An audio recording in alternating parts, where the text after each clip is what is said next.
mais uma conversa slow, aqui organizada pelo Slow Movement Portugal. Esta é uma conversa, esta é uma dinâmica que visa apresentar pessoas e projetos que ao longo do seu percurso e experiências diversas encontraram na filosofia slow um propósito de vida e se tornaram uma verdadeira inspiração.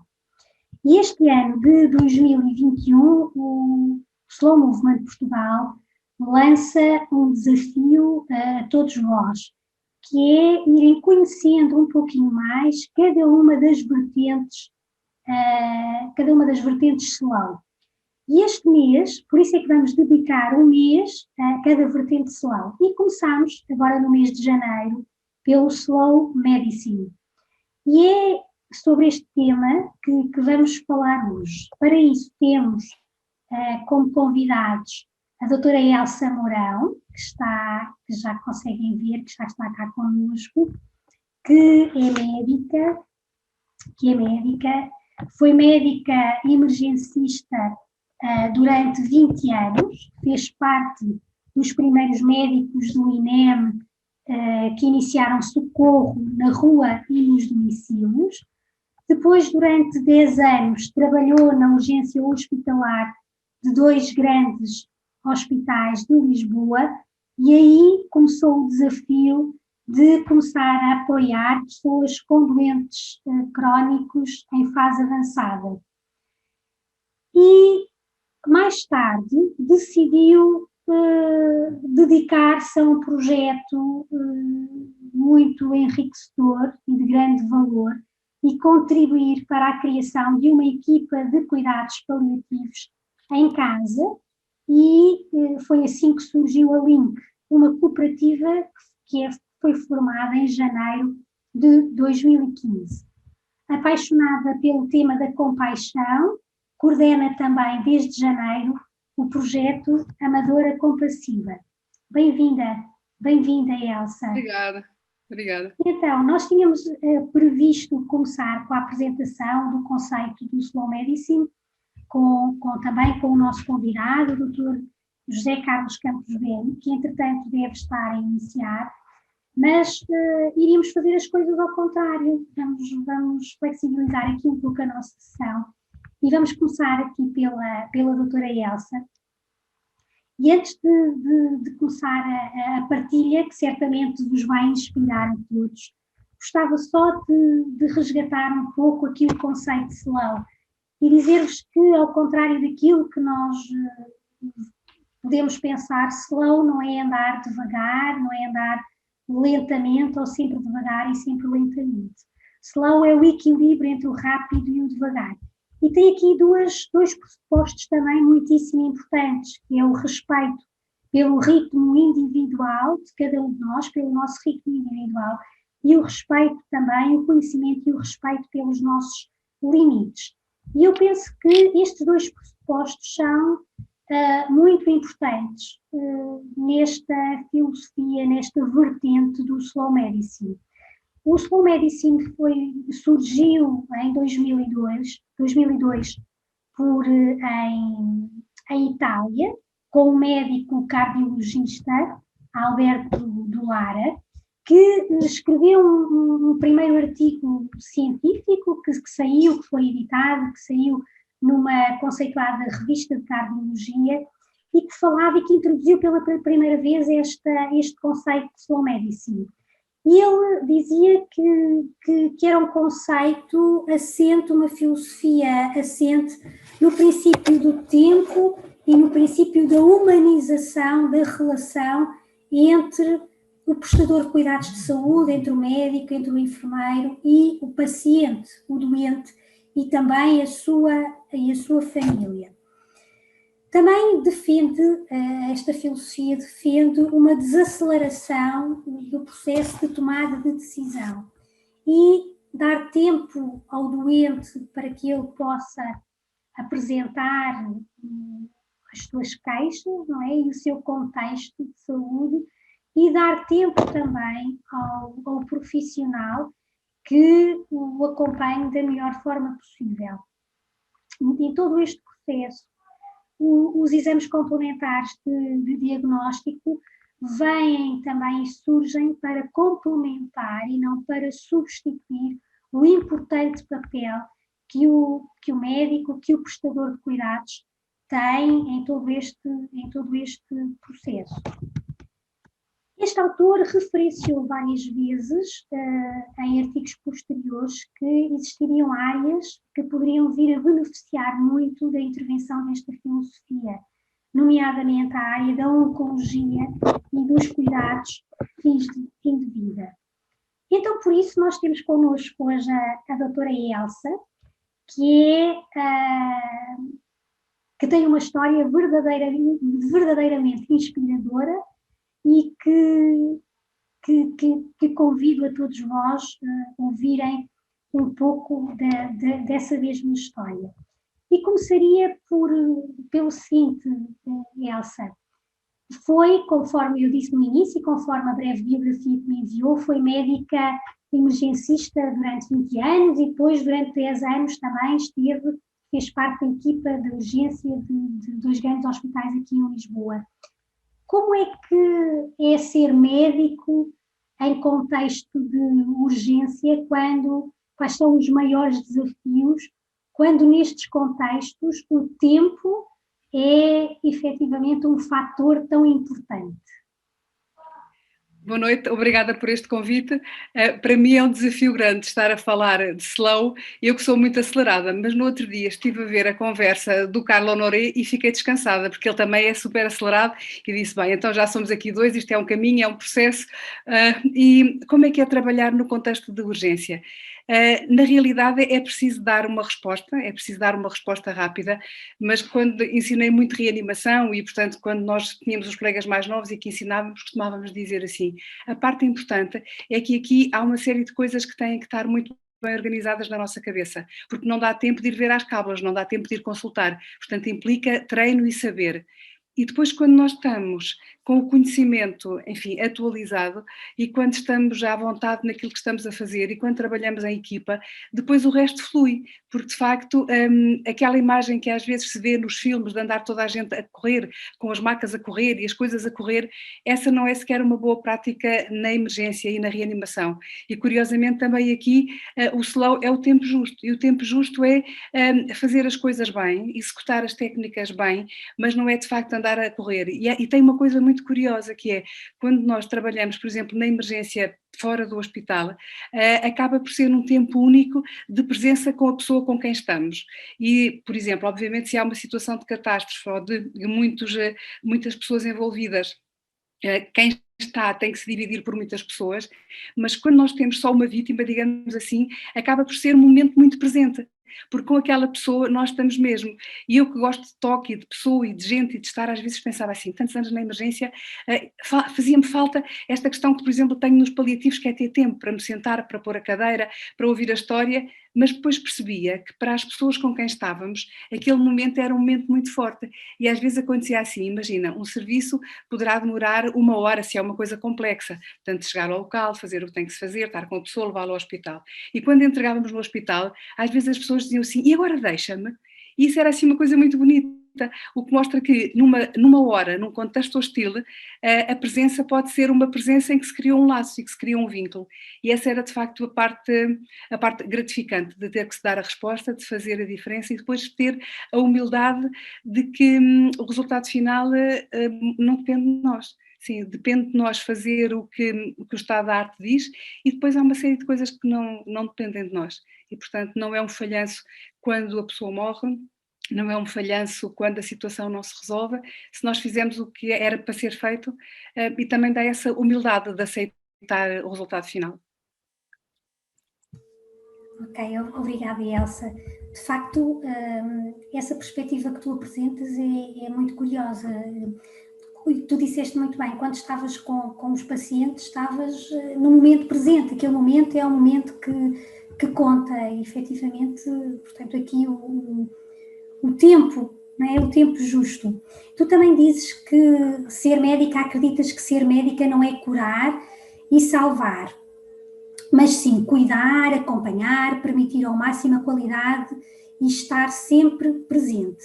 Queres falar-nos um pouquinho deste desafio de apoiar as pessoas com doenças crónicas em fases avançadas? Qual é o papel aqui do prestador de cuidados nesta área de intervenção tão específica? Eu acho que o papel, e estamos a falar neste caso especificamente dos cuidados paliativos, não é? Portanto, quando nós trabalhamos em cuidados paliativos, há uma coisa que temos que fazer, temos que trabalhar a equipa. E, portanto, nunca eu não gosto dessa expressão, é curioso, não gosto da expressão do prestador de cuidados, gosto da ideia de uma equipa que está presente e que cuida.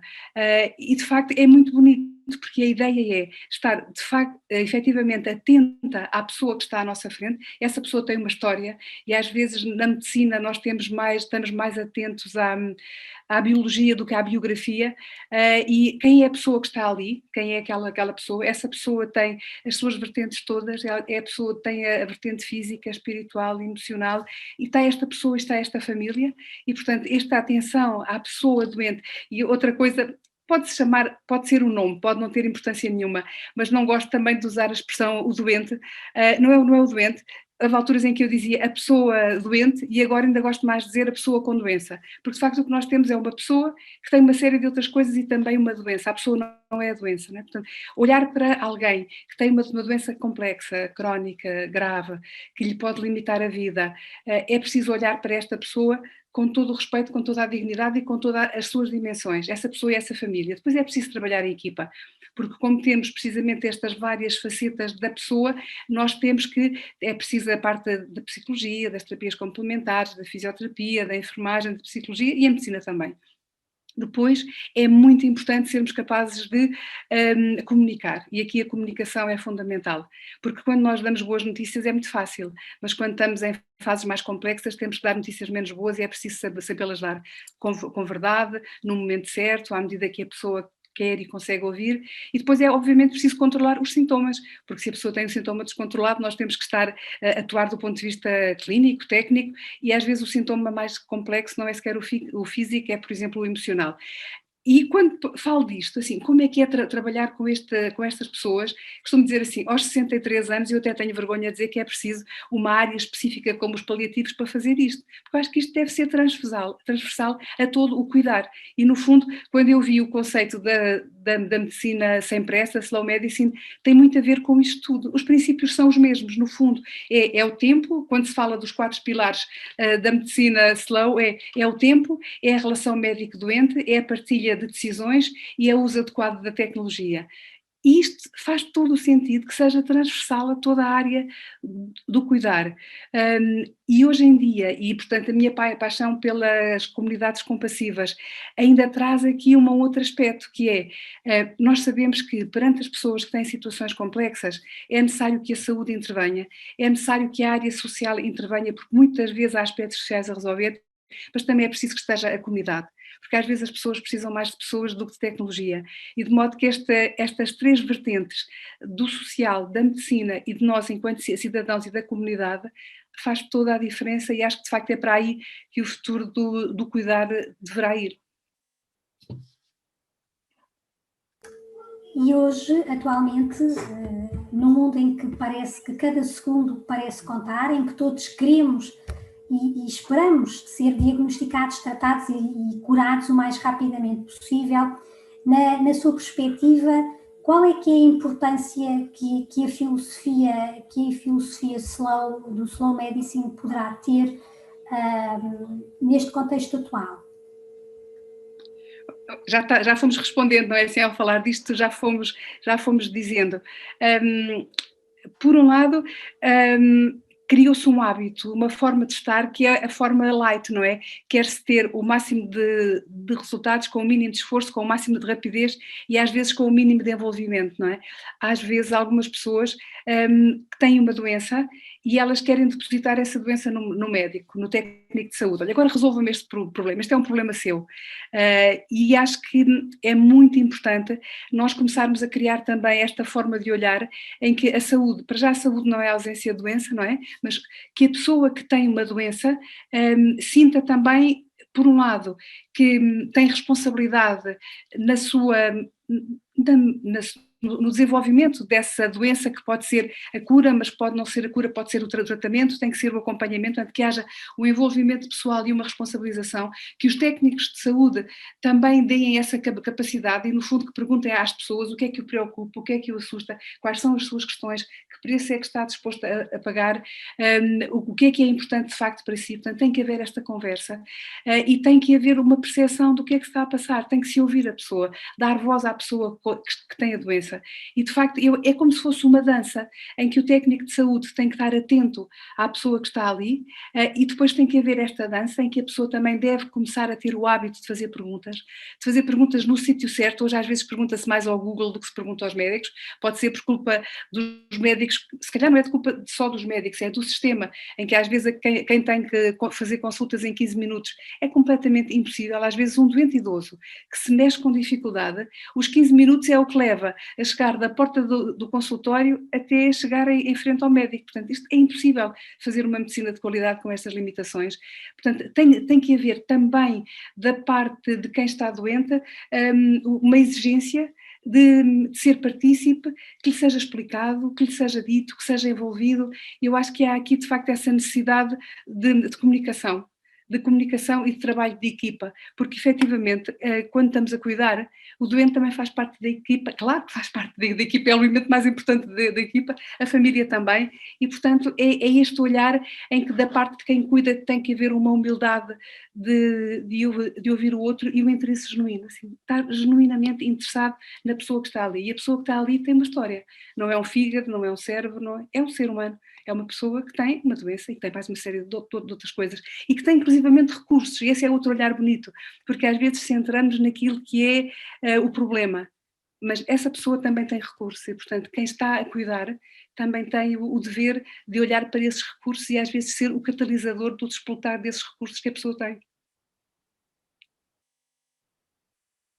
Tinha aqui o micro desligado, obrigada, Elsa. É essa questão que falaste agora das consultas num tempo determinado, não é? Ver doentes num tempo determinado, de facto coloca-nos aqui a questão pelo ritmo, o ritmo individual de cada um, não é? O ritmo do doente, como falaste, mas também a questão dos limites dos próprios médicos, porque ver muitos doentes pode ser, portanto, no fundo, não há humanização dos cuidados. Qual é a tua perspectiva? Às vezes eu brinco a dizer, quando um colega diz que vê 20 doentes numa hora ou duas, assim, o doente é que o vê ele, e vê-o sim, de passagem. Assim, não é possível, sim, não é possível de facto fazer cuidados de saúde adequados dessa forma, porque mesmo um conceito bonito que é, por exemplo, os conceitos das unidades de saúde familiar, as USFs, em que é pressuposto que haja de uma forma mais humanizada de cuidar, os colegas que trabalham nessas áreas dizem muitas vezes que se vêem, e já não estou a falar agora do tempo de Covid, em que há obviamente uma carga diferente, mas mesmo sem termos Covid, há uma sobrecarga tão grande de números, de objetivos, de coisas a preencher, de papéis, em que os colegas se sentem frustrados, tristes, sentem que não estão a fazer as coisas que devem de fazer e de facto perde-se muito, muito. Quando a pessoa doente chega ao pé do médico, ou do enfermeiro, ou do técnico de saúde, precisa mesmo de haver esse espaço de conhecimento e de relação, porque senão não estamos de facto a fazer uma boa prática. E é preciso chegar a uma altura em que quem paga e quem organiza e quem dinamiza e quem tem que assumir uma mudança, e quem está a trabalhar também tem que assumir essa mudança. E, por exemplo, há uma coisa interessante que é, quando eu trabalhava na unidade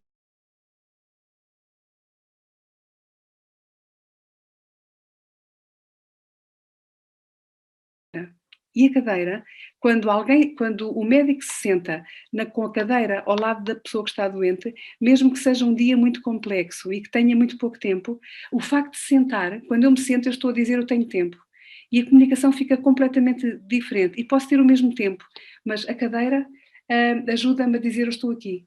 E também as pessoas sentem quando nós estamos de coração e estamos efetivamente, às vezes quando acontece, por exemplo, os doentes dizerem é muito simpática, mas aquilo é de plástico. E, portanto, as pessoas percebem quando somos de plástico. E, de facto, o estar genuinamente interessado na pessoa com quem estamos faz a diferença. E às vezes pode não ser tanto tempo, mas pode ser um tempo de qualidade. Agora, 15 minutos, por muito boa vontade que se tenha, é praticamente impossível fazer um ato clínico humanizado. Obrigada, Elsa. Entretanto, já percebi que o Dr. José Carlos já entrou e já está connosco. Olá, boa noite, Dr. José Carlos. Tem o micro desligado, se calhar passaríamos para... Nós fomos começando, ok? E então, eu gostaria a doutora Elsa foi já partilhando a experiência dela. Dr. José Carlos, quer partilhar connosco um pouco mais sobre a filosofia do Slow Medicine?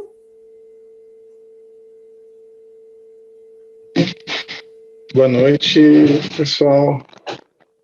Boa noite. Vocês vão agora ter que ouvir um pouco o português de além-mar.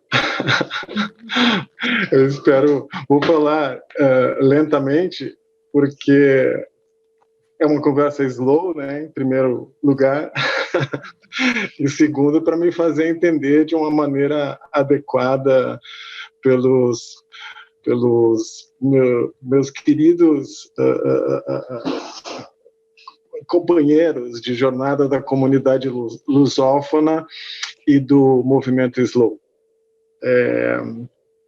Eu fiz uma confusão enorme aqui com os horários. Eu tinha visto que o horário era de madrugada, mas na verdade não, o horário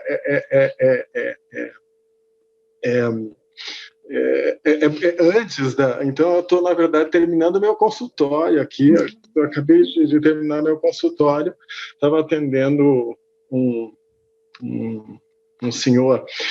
Foi uma coisa muito interessante que ontem eu atendi aqui um casal que são pais de uma enfermeira e de uma farmacêutica, uma enfermeira de um hospital público daqui de São Paulo e ela farmacêutica de um outro hospital privado de São Paulo. E os pais moram numa região da Grande São Paulo, que é a Zona Leste, que é uma região periférica e eminentemente formada por pessoas de menor poder aquisitivo. E o senhor, eles são donos de um ferro velho. Ferro velho é um lugar onde se vende coisas de segunda mão, como eu diria.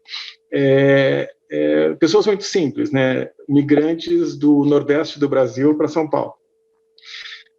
E hoje eu acabei de atender, acabou de sair do consultório, um conde italiano, que foi embaixador no Brasil. Então, a medicina realmente é uma coisa muito, muito, muito diversa, né? E a gente tem que ter essa flexibilidade para poder se adaptar às diferentes situações. E nesse aspecto eu posso falar um pouquinho de Slow Medicine, que a Slow Medicine, ela pode ser feita, na verdade, ela pode ser aplicada em diferentes contextos. Na verdade, você não precisa de tempo. O tempo de consulta é uma questão, mas não é exclusivamente a única questão que coloca o tempo de consulta, porque as pessoas sempre perguntam, mas como eu vou fazer isso em 15 ou 20 minutos de consulta? E isso eu já vou explicar o que significa. Não, claro que o tempo nos ajuda nesse aspecto, mas o tempo de acompanhamento de um paciente, ou seja, longitudinalmente, na medida que você vai conhecendo melhor esse paciente na sua vida familiar, na sua vida social, nas suas crenças, nos seus valores, nas suas expectativas, você vai estabelecendo uma aliança terapêutica que é extremamente relevante. E essa é a base da Slow Medicine que a gente entende. Eu diria que a Slow Medicine ela tem 4 pilares, assim, né? Um deles é a relação médico-paciente. né, que é o fulcro da prática médica, é ali onde se dá a prática médica. E hoje a tecnologia acaba muitas vezes se colocando entre o médico e o paciente. A tecnologia e, eventualmente, as instituições. Então, o uso parcimonioso da tecnologia é um outro desses pilares da slow medicine. Portanto, o tempo, a relação médico-paciente, o uso da tecnologia e também o compartilhamento de decisões. Então, isso é uma coisa que, assim, dentro desse tempo que você dispõe para trabalhar com o paciente, você tem que procurar entendê-lo melhor, entender suas expectativas, entender os seus valores, para que você possa informá-lo adequadamente, para que as decisões mais adequadas para a saúde dele possam ser. Então, isso eu chamo dos 4 pilares da slow medicine. E assim, voltando um pouquinho para a história da slow medicine, né, ela é uma vertente, como existem outras vertentes do movimento slow, que começa com a vertente principal, a slow food, né, que começou em 1986 com o Roberto Dollara, com meu Deus, Petrini. Isso, com o Carlo Petrini, que por acaso eu encontrei no ano passado, 2 anos atrás, na Itália. Foi uma coisa muito interessante. Se eu tivesse tempo, depois eu falava dessa história para vocês. Mas ela é uma vertente da slow food, que é do movimento slow, que é a vertente principal, a fonte de todos os movimentos slow, a slow food, né? Mas ela se iniciou a partir de um artigo de um cardiologista italiano chamado Alberto Dollara, que escreveu um artigo para uma revista italiana chamava um convite à slow medicine, Invitation to Slow Medicine. E aí ele colocava aqui algumas situações o desaceleramento da tomada de decisões era importante em medicina. E aí ele falava um pouco de aspectos de final de vida, uma situação, por exemplo, da decisão de se fazer um transplante num indivíduo. Em várias situações se colocava essa necessidade de um tempo maior de decisão, por exemplo, também numa alta hospitalar para um idoso. Era outra situação em que se colocava como importante que se tivesse mais tempo. Então, o Alberto Dollara escreveu esse artigo em 2002, e foi o que inaugurou pela primeira vez esse nome Slow Medicine.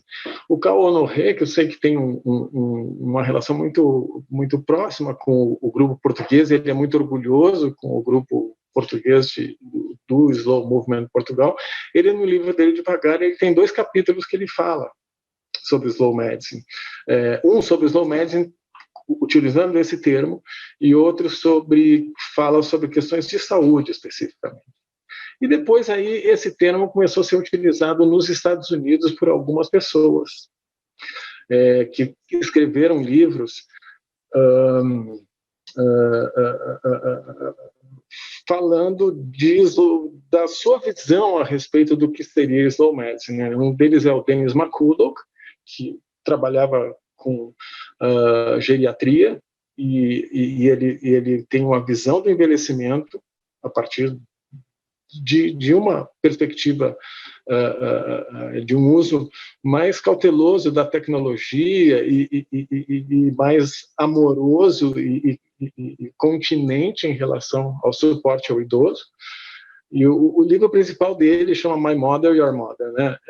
Que é uma obra-prima assim, em geriatria, que eu sugeriria assim, que todo geriatra lesse. É uma pena que a gente não tem a tradução desse livro para a língua portuguesa, porque ele poderia ser assim, essencial para poder...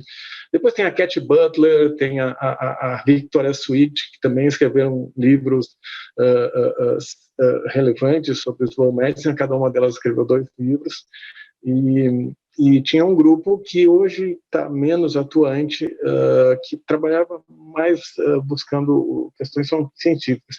A outra iniciativa é italiana, e aí eu gostaria de falar um pouquinho da questão da iniciativa italiana, que começou, na verdade, um grupo de pessoas em 2011, e que eles criaram um manifesto, que é o Manifesto da Slow Medicine, onde eles apontam que a Slow Medicine propõe uma medicina sóbria, respeitosa e justa. E onde sóbria significa que fazer mais não quer dizer fazer melhor. Que a Slow Medicine é uma medicina que se caracteriza por ser gradual e cautelosa, e que evita o desperdício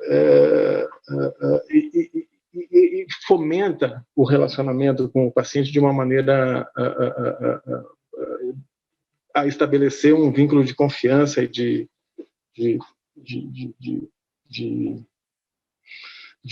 proximidade. O manifesto também sugere uma medicina respeitosa, onde os valores, as expectativas e os desejos dos pacientes devem ser avaliados e devem ter uma importância significativa na tomada de decisões em relação à sua saúde. E, por fim, uma medicina justa que seja adequada, que promova os cuidados de saúde para toda a população. Hoje eu sei que Portugal tem um serviço público de saúde bastante estruturado, e isso é uma coisa que é bastante interessante para que a gente consiga estabelecer essa medicina justa, que é uma medicina que seja acessível e ofereça a medicina mais adequada possível para todas as pessoas. E o movimento Slow Medicine na Itália, hoje, ele é um movimento mais organizado, assim, internacionalmente, do ponto de vista institucional. Ele tem uma associação lá. E o terceiro lugar, onde existe uma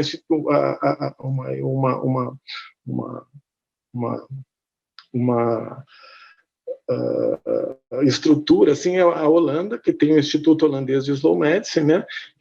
E lá eles são mais modestos na atuação deles, mas eles criaram os 10 princípios da Slow Medicine, que são super importantes, assim, e que aqui no Brasil estão tendo, assim, muita divulgação. Falando um pouco do Brasil, assim, a gente hoje está com um movimento bastante ágil e com várias frentes de atuação. Assim, a gente tem nosso site, que hoje está se tornando assim, uma referência, e a gente está muito feliz com isso. Assim, a gente tem muita matéria publicada, nosso site realmente é muito rico nesse sentido. Tem um grupo muito... E tem várias aberturas, você vai encontrar lá a história da Slow Medicine, você vai encontrar as resenhas dos livros significativos, você vai encontrar dicas de cinema, você vai encontrar opiniões de especialistas, você vai encontrar, por exemplo, em relação à pandemia do Covid, toda uma série de matérias que falam de aspectos relevantes, como a gente pode ter um olhar slow sobre essa pandemia. Então, a gente tem bastante orgulho no nosso site, e a gente tem, assim, uma atuação bem significativa nas redes sociais hoje. Então, a gente tem uma página no Facebook, 2 grupos dentro do Facebook, a gente tem um canal no YouTube, o Instagram, que está aos cuidados de uma colega, Ana Lúcia Coradazzi, tem sido a gente. Então, a gente tem se espraiado muito pelas redes sociais para, na verdade, divulgar esses conceitos, essa filosofia e esses princípios, né? E isso tem sido interessante porque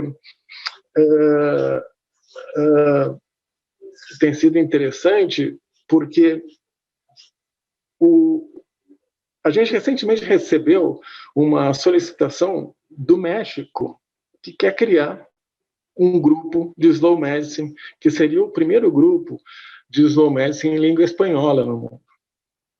Então, isso é interessante. E eu tenho tido, recentemente, uma colaboração com uma enfermeira francesa que criou uma página no Facebook que é de Slow Medicine France. Então, ontem eu mandei um e-mail para o Marco Bobbio, que é representante do movimento italiano, para o Led Bauer, que é que é um americano que escreveu o primeiro artigo sobre slow medicine que foi publicado, como, na verdade, ele foi publicado num jornal de medicina alternativa. Isso é interessante, né? Porque a slow medicine tem um olhar simpático às práticas integrativas, assim, embora crítico, mas simpático, assim. Mas ela está dentro ela está dentro da medicina convencional, mas ela é. E o nosso horizonte, assim, é a medicina baseada em evidências, mas a gente acha que as práticas integrativas podem ser utilizadas no sentido da promoção da saúde, no sentido da redução do uso de medicamentos, no sentido da redução do uso excessivo da tecnologia. Então, na verdade, eu queria só fazer nessa minha intervenção um breve histórico, assim. Eu fui pego meio de surpresa, assim, então eu ia até em casa preparar umas coisas, acabei só conversando um pouquinho aqui com vocês, mas falar um pouquinho da história e de como que está o movimento hoje no Brasil. E dizer, assim, para os colegas portugueses, assim, que a gente tem um maior interesse em ter uma colaboração com o movimento slow, com o movimento slow medicine, que eventualmente vai se criar de uma maneira mais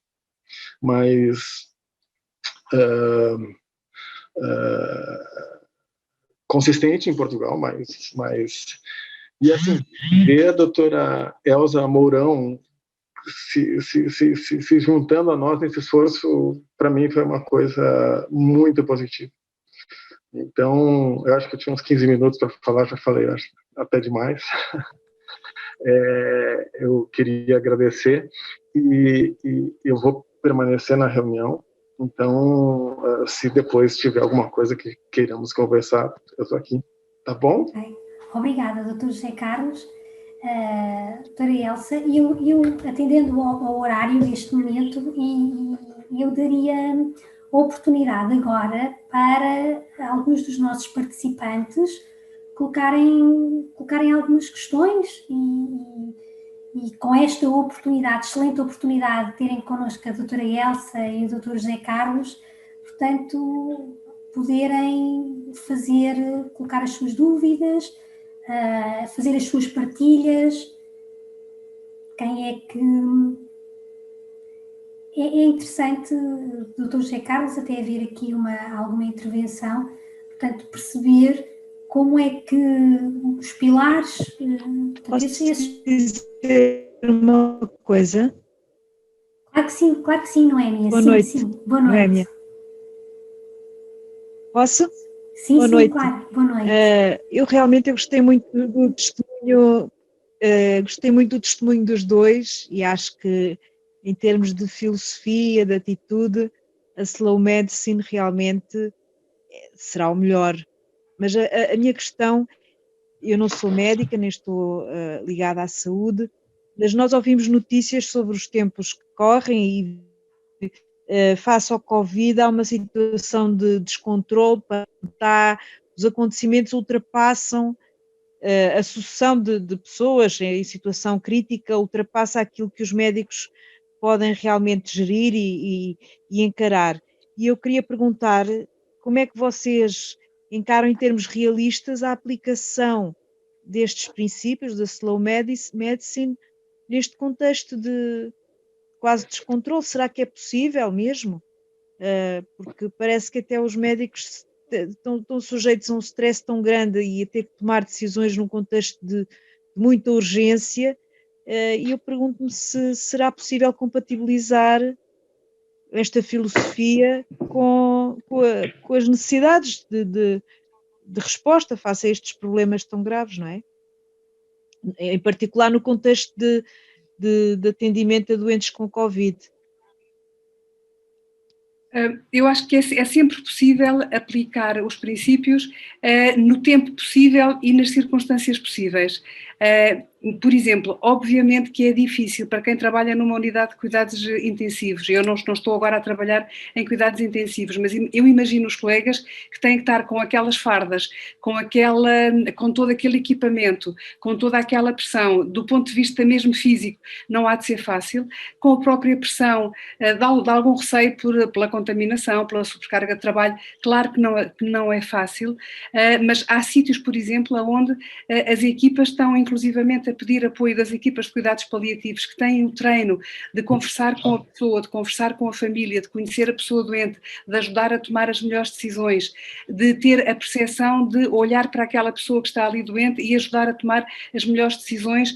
E quando se falava há bocadinho, e quando o Dr. Campos Velho falava sobre a tecnologia, de perceber qual é a tecnologia adequada, qual é a prática adequada. Não é que seja fácil, e acho que nesta altura não é a altura mais fácil para falar e para implementar, mas é possível. É possível nos lares e nas residências onde as pessoas estão terem cuidados adequados e terem o olhar para a pessoa e pensar de facto o que é melhor para cada uma daquelas pessoas. Quando nós estamos muito perto de um cenário de guerra, como em alguns sítios, estamos mais perto de uma medicina de catástrofe, há coisas que são mais difíceis de fazer, mas a humanização é sempre possível. Se nós olharmos para a pessoa que está ali connosco como um ser humano que está a sofrer, como um ser humano que está doente, e não como órgão ou como uma doença. É possível. É evidente que não é fácil, é evidente que os colegas estão muito cansados, que quem trabalha a nível hospitalar está muito cansado. E, portanto, começa a ser ainda mais importante o trabalho de equipa, o conversar, o estar presente, o ter um apoio, o ter outras estratégias até da sua própria vida pessoal, isto é, da sua vida para além daquilo que é o trabalho. E são estratégias que era bom que nós as tivéssemos tido ao longo da vida e não só nestas alturas de crise que são as mais difíceis, mas qual é a nossa vida para além do momento de trabalho. Portanto, tudo isso são aspectos importantes que podem complicar ou facilitar essa prestação de cuidados. Mas acho que continuamos a poder fazer a coisa certa ou mais justa no tempo justo que temos. Acho que é possível. Eu concordo com a doutora Elza. E, assim, foi interessante. Eu participei de uma maneira parcial no final do Congresso Italiano de Slow Medicine do ano passado. E eu estava na Itália, eu voltei de lá no dia 18 de fevereiro. E a partir de 2 semanas depois explodiram os casos de Covid na Itália, que foi o primeiro país que sofreu assim enormemente com a pandemia. E os colegas italianos, eles ficaram tão mesmerizados e atônitos frente ao que estava acontecendo que a Slow Medicine italiana, ela não conseguiu se pronunciar a respeito do que fazer, de como a gente poderia pensar numa medicina slow frente a uma tragédia daquelas proporções. A gente teve um pouco mais de tempo de pensar aqui, e o que a gente pensou, assim, como nós poderíamos contribuir com a questão da slow medicine frente a a maior tragédia sanitária que a humanidade viveu nos últimos 100 anos, né? Então a gente pensou assim, a própria Organização Mundial de Saúde, ela colocou assim, que você tem a pandemia e você tem a infodemia, que é a epidemia de informação. Então a informação se tornou uma coisa muito complicada. Informação em excesso, informações desencontradas, que deixavam as pessoas absolutamente atônitas e sem saber que decisões tomar. Então, a nossa decisão do grupo da Slow Medicine no Brasil foi tentar, basicamente, ser uma fonte de informação equilibrada, uma fonte de informação idônea e uma fonte de informação ética através dos nossos canais de informação. Porque o que a gente procurava, na verdade, assim, o que se procurou, assim, tinha todas aquelas polêmicas em relação a medicamentos a serem usados, Aqui no Brasil, por exemplo, o atual governo, assim, que teve uma condução muito ruim da pandemia, se trabalhou muito a questão do uso da cloroquina, o uso de outros medicamentos, como atualmente a falando da ivermectina e coisas como tal. E a gente, o tempo todo, procurando bater na mesma tecla, assim, sabe? Que a gente precisava trabalhar as coisas que a gente sabia que eram eficientes, que estavam dentro das 5 sugestões do Fauci coloca, que é distanciamento social, higiene das mãos, uso de máscaras, evitar aglomerações. E tem um quinto ponto que eu nunca me lembro, mas tudo bem. Esses 4 pontos são os pontos essenciais. Isso a gente trabalhou em artigos que foram publicados no nosso site ao longo desses meses. A gente também fez um webinar que chegou a ter uma assistência de 250 pessoas, e essas coisas foram depois disponibilizadas no nosso canal do YouTube. Então, assim, a gente procurou, num primeiro momento, trabalhar de ser uma fonte de informações adequadas para esse momento difícil, e que colocavam em xeque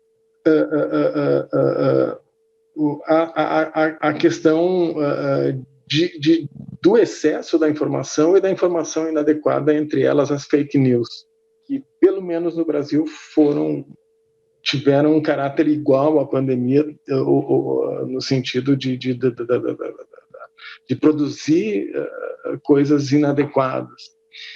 E assim, eu sou absolutamente concorde com a doutora Elza em relação à questão dos cuidados paliativos. Os cuidados paliativos, eles andam assim de mãos dadas com as estratégias de slow medicine. E aí, assim, a gente sabe que a oferta de cuidados paliativos para pacientes acometidos de Covid e que já vinham em uma situação clínica complexa, particularmente, por exemplo, idosos, já com múltiplas comorbidades, já muito fragilizados, esses pacientes, às vezes, assim, a questão para eles seria um cuidado que aliviasse os sintomas, que desse suporte às famílias, muito mais do que uma oferta de técnicas e agressivas, por exemplo, de suporte à vida.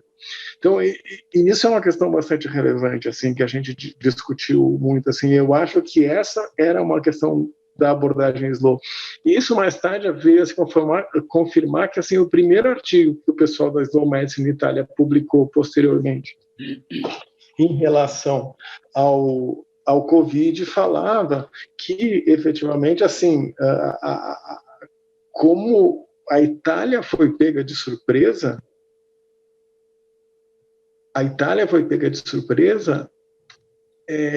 eles no primeiro momento, assim, eles davam assistência ventilatória e entravam com medicação para todos os pacientes sem saber muito o que estavam fazendo.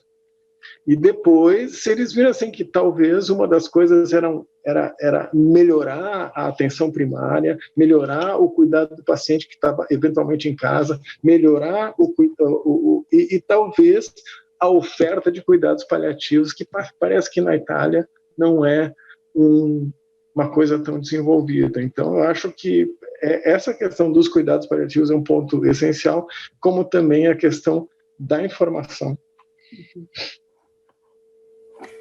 Obrigada, Dr. José Carlos, doutora Elsa.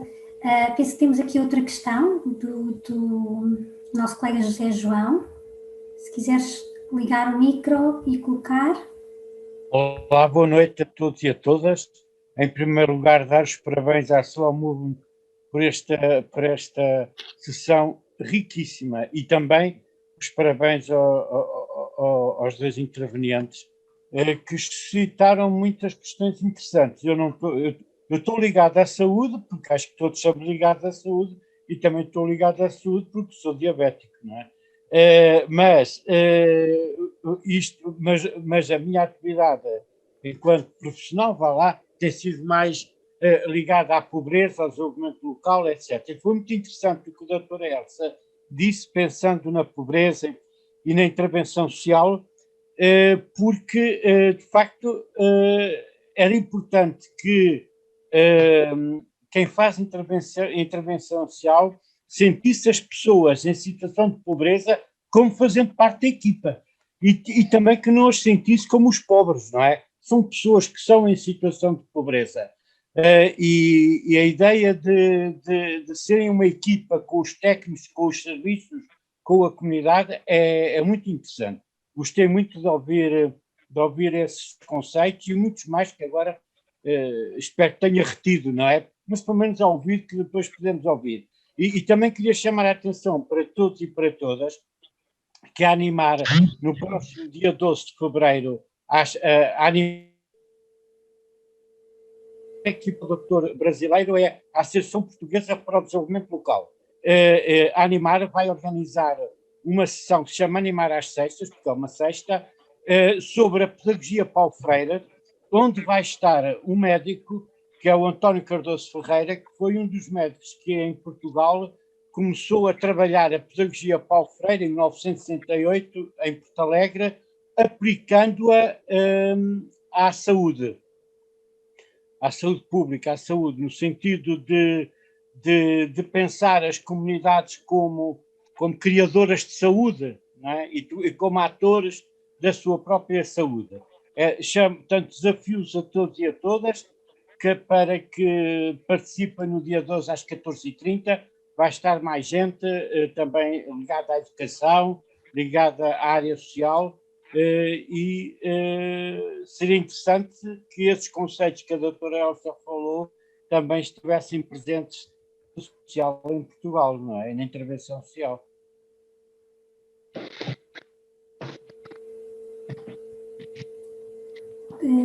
Alguma outra questão que queiram colocar e aproveitar? Sim, Leandro.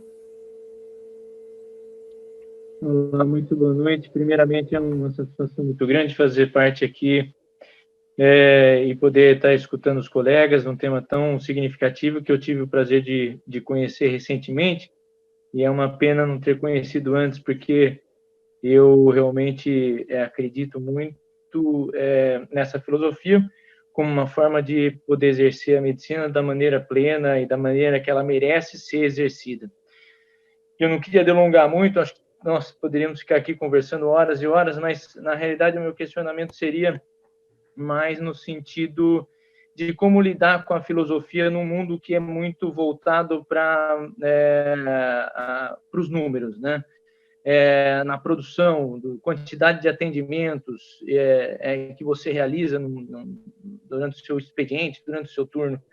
Então, era como lidar com essa forma de slow medicine no dia a dia prático da vivência médica, seja no hospital, mas eu acho que mais a nível ambulatorial. Eu acho que isso talvez seja mais evidente, mas também no nível hospitalar, onde vê-se muito a produção, o resultado, do que mesmo, às vezes, até a qualidade do que se faz. Obrigada, Leandro. Eu gosto de ter um olhar de esperança, e é uma esperança realista, porque eu acredito que estamos de facto a mudar, porque quando eu vi este conceito da slow medicine, encaixou numa série de coisas que me apaixonam e que é um novo olhar, novos olhares sobre o mesmo aspecto, que é uma medicina que precisa de voltar à essência da relação médico, pessoa doente, família. E, por exemplo, nós hoje temos na área da medicina já há mais pessoas que falam sobre a medicina narrativa, sobre a medicina baseada em valores. Temos a medicina paliativa que está a crescer.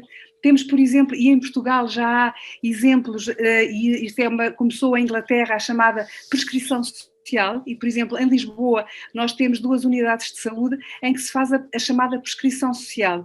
E o que é que constataram? São médicos de família que perceberam que, às vezes, o que a pessoa leva à consulta não é a sua hipertensão, não é a sua alteração dos valores do colesterol, é a sua solidão, o seu desespero, a sua falta de motivação, e perceberam que é possível prescrever antes do Covid. Agora estamos numa fase, há aqui um espaço espaço de maior dificuldade, mas em que, por exemplo, prescreviam um centro de dia, prescreviam musicoterapia, prescreviam conversas e espaços onde as pessoas se encontravam e estão, de facto, a fazer a diferença. Portanto, já há em Portugal este conceito da prescrição social e temos o conceito das comunidades compassivas.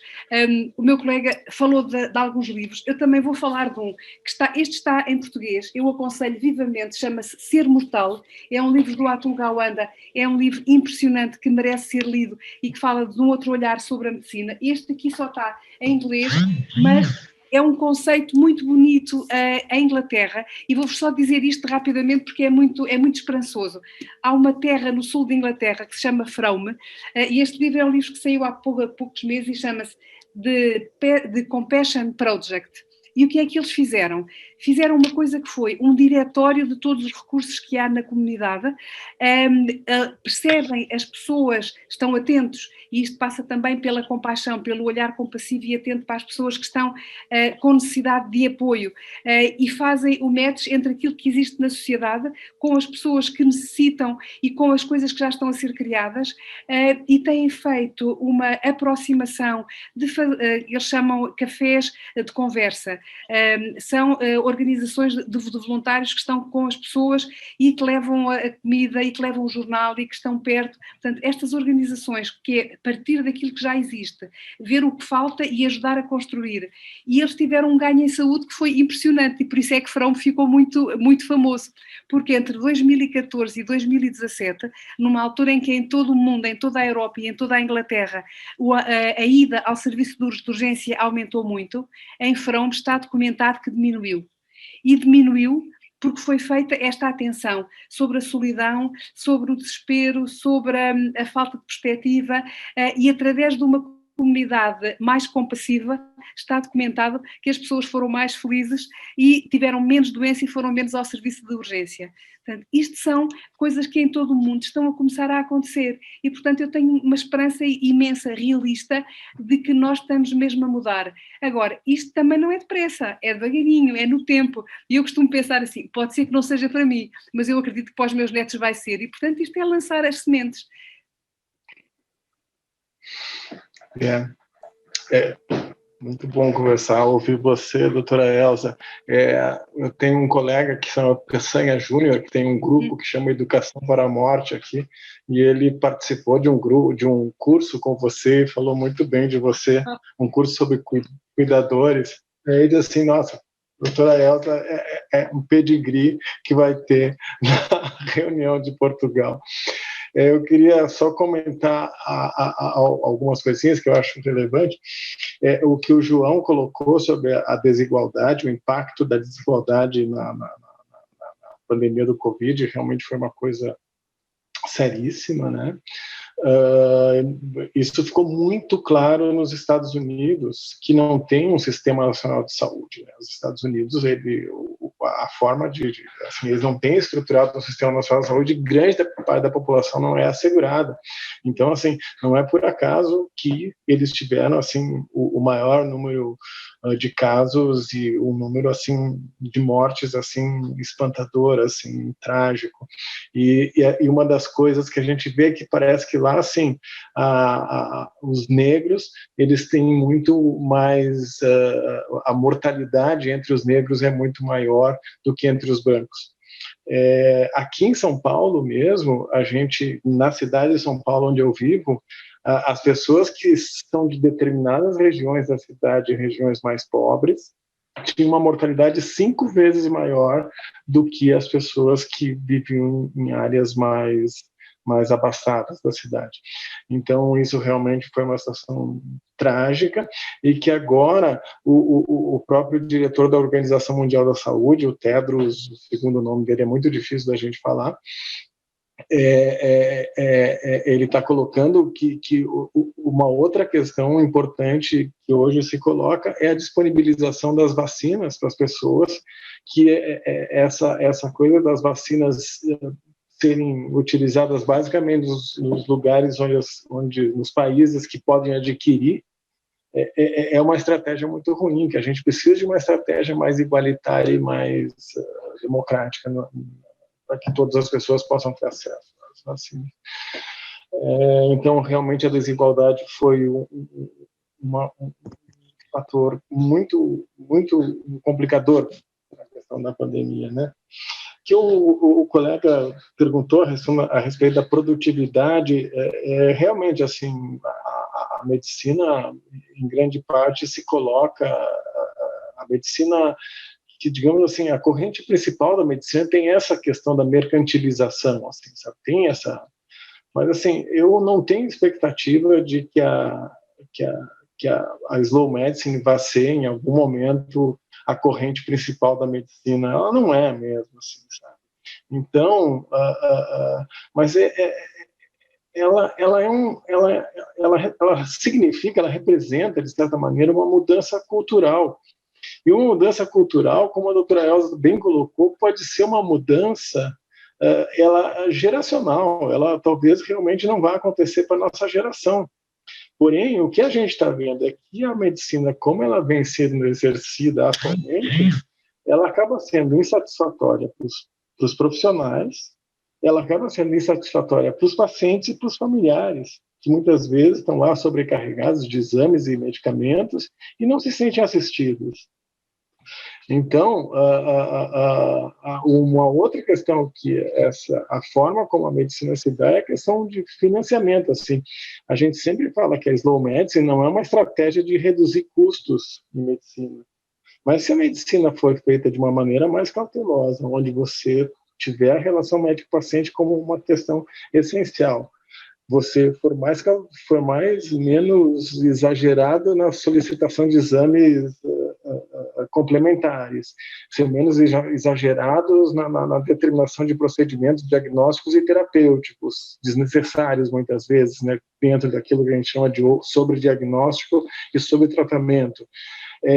Provavelmente você vai ter um impacto positivo até nas finanças da saúde, embora isso não seja um objetivo da slow medicine, reduzir custos, mas você pode reduzir custos exatamente por evitar o desperdício, que é uma questão slow, essencialmente.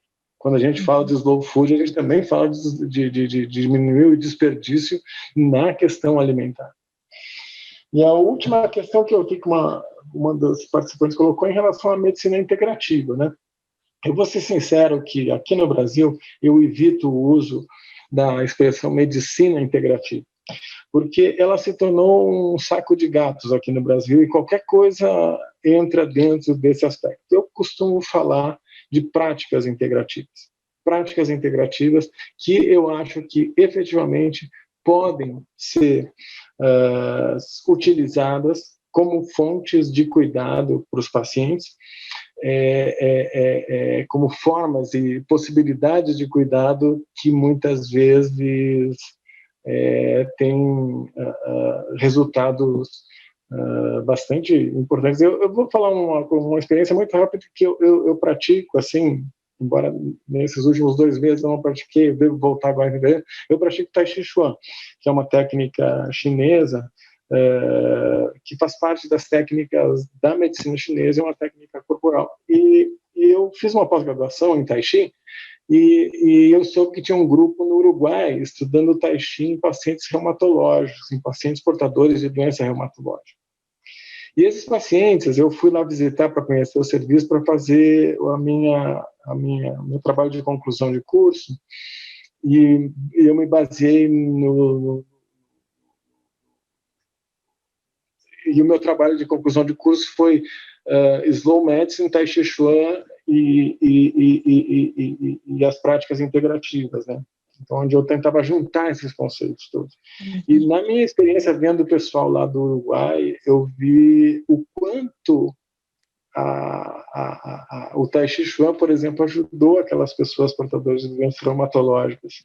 Eles diminuíam o uso de medicamentos, diminuíam o número de visitas ao médico, diminuiu o número de idas ao pronto-socorro, diminuiu o número de especialistas, se sentiu melhor em termos de qualidade de vida, e se sentiam, como é um trabalho em grupo, eles se sentiam parte de um...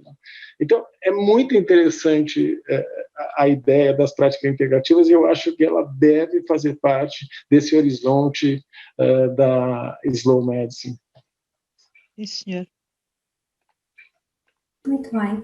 Estamos já ultrapassámos aqui a nossa hora que tínhamos proposto para a nossa conversa slow. Tenho a certeza que muito mais haveria a dizer.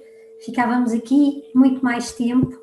O que eu proponho é que continuem a acompanhar a nossa página e o nosso site também do Slow Movement Portugal, que continua este mês, portanto, conforme eu disse no início, que nos dedicamos ao Slow Medicine e pretende também dar a conhecer melhor esta vertente slow. Por último, agradecer ao Dr. José Carlos, à Dra. Elsa Mourão, pelas vossas ricas e inspiradoras partilhas e esperar também que todos os participantes que tenha sido uma partilha rica e todos os participantes tenham aproveitado este momento para refletir sobre estas questões tão importantes. E como eu também já vos disse, todos os meses nós vamos dedicar-nos a um tema diferente e o próximo mês de fevereiro vai ser dedicado ao Slow Planet. E, portanto, a partir de 1 de fevereiro iniciaremos a desconstrução e a divulgação desta vertente também slow, e teremos também no dia 25 de fevereiro, também às 21h30, uma nova conversa slow, que será dinamizada por outra colega e sobre esta temática, Slow Planet. Resta-me agradecer a todos, mais uma vez, obrigada, e desejo-vos uma noite tranquila. Sofia, eu queria só agradecer imenso ao meu colega, porque assim, eu não sei se vocês conseguem imaginar o prazer que me deu quando eu descobri a página da Slow Medicine no Brasil, a riqueza que tem sido ter em língua portuguesa o que eles têm feito lá, e de facto quero mesmo agradecer profundamente tudo o que têm feito, porque é uma bênção, e vamos conversando, porque de facto há tanta coisa feita, tão bem feita, que vale a pena não darmos a inventar a roda e trazê-la para Portugal, porque somos a mesma língua e portanto podemos aproveitar isso, e de facto tem sido uma bênção poder partilhar tudo o que vocês têm construído. Muito obrigada. Nós somos felizes com isso. A ideia inicial, desde o começo, foi que a gente trouxesse os conceitos da Slow Medicine para a comunidade lusófona. Então, assim, a nossa colaboração com Portugal, assim, é muito amorosa nesse sentido, assim, porque uma das ideias é realmente que a nossa mensagem pudesse chegar até vocês. Então, assim, a gente fica muito feliz com isso também. Obrigada. Saber que às vezes... Obrigado. Obrigada a todos. Uma boa noite. Obrigada. Deus, boa noite.